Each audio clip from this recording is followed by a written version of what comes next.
I think it was a very highly professional, highly ethical publication. For people like AFP and Reuters that I did in Sydney, you can tell that they have global guidelines, that everything they do is under very strict, monitored global systems. It's not a free-for-all in that sense at all.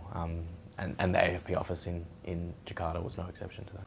News values were the same as in Australia because it's a newspaper that was started by Australians actually, so American Australian, and therefore they bring a lot of the sensibilities and values of American Australian journalism to that organisation.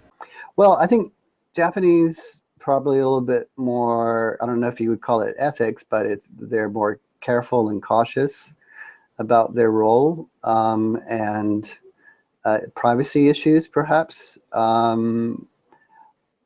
especially these days with the new media and whatnot.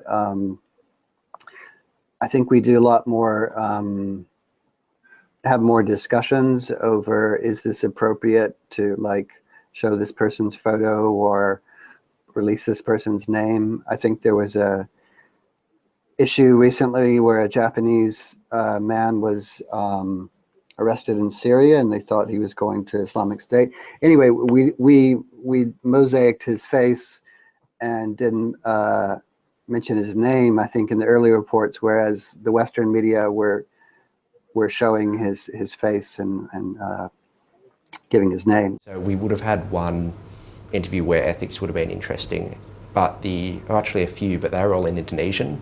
So because I don't speak Indonesian, it was a bit hard to make ethical calls on those, but they were talking about corruption, like gay rights in Indonesia for students. So there were some hard-hitting interviews, I just didn't understand them. In this office, there were 2 people on the team whose sole job was to report on North Korea. They didn't report on anything else. So I found that really fascinating because here we have, obviously financial reporters, real estate, whatever, but nothing as specific as what,